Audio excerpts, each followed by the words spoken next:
अब मंदिर के पुजारी जो हैं 2-3 दिनों के लिए बाहर अपने काम से चले जाते हैं और मंदिर की देखरेख उस माता जी के हाथ में आ जाता है। तो माता जी तो सरल स्वभाव की थी, तो प्रभु को सुबह उठती हैं और जगाती हैं, उठ जा लाला, और ऐसे करके प्रभु को उठा देती हैं। फिर कहती हैं कि मैं तो बूढ़ी हो चली हूँ, तुम चलो खुद से ही स्नान कर लो। स्वयं प्रभु जो है प्रकट होकर के और उनके कहने मात्र से वो स्नान कर लेते थे। चलो अब वस्त्र पहन लो, वस्त्र भी पहन लेते थे। फिर चलो मैं भोग बना दी हूँ, आके भोग कर लो।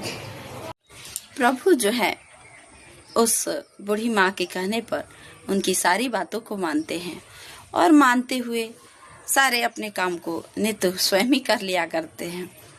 और बूढ़ी माँ उनकी नित्य देखभाल इसी तरह करती थी। तो 2-3 दिन बाद जब पुजारी जी आते हैं तो कहते हैं, माता जी आपने पूजा कर दिया? तो हाँ, ठाकुर को बोलने से ठाकुर तो खुद ही अपनी देखभाल कर लेते हैं। तो उनको अचंभा लगा कि माता जी ऐसा क्यों बोल रही हैं। तो ठीक है माता, मैं थका हूँ, एक दिन और पूजा कर दो।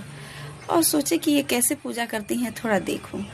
अब उसी तरह जिस तरह रोज की पूजा थी कि सुबह में जगा देना, ठाकुर जी उठ जाते थे। फिर बोलती स्नान कर लो लल्ला, स्नान कर लेती थी। वहाँ भगवान स्नान कर लेते थे। फिर माता जी बोलती थी कि कपड़े पहन लो, अपनी साज सवार कर लो। स्वयं ठाकुर जी खुद सब काम कर लिया करते थे। और ये सब चोरी चोरी चुपके चुपके जो पंडित जी के मन में भाव उठी थी वो देखना चाह रहे थे, तो थोड़ा सा देख लिए स्नान करते वक्त। अब उनके आंखों से अश्रु बहने लगे कि ये माता जी तो सिद्ध है, इन्होंने तो कोई पूजा पाठ की कुछ भी दिनचर्या में नहीं की, वो बस नियमित प्रभु को अपने हृदय में वास करके रखी है और इनके पास प्रभु सच में आ जाते हैं।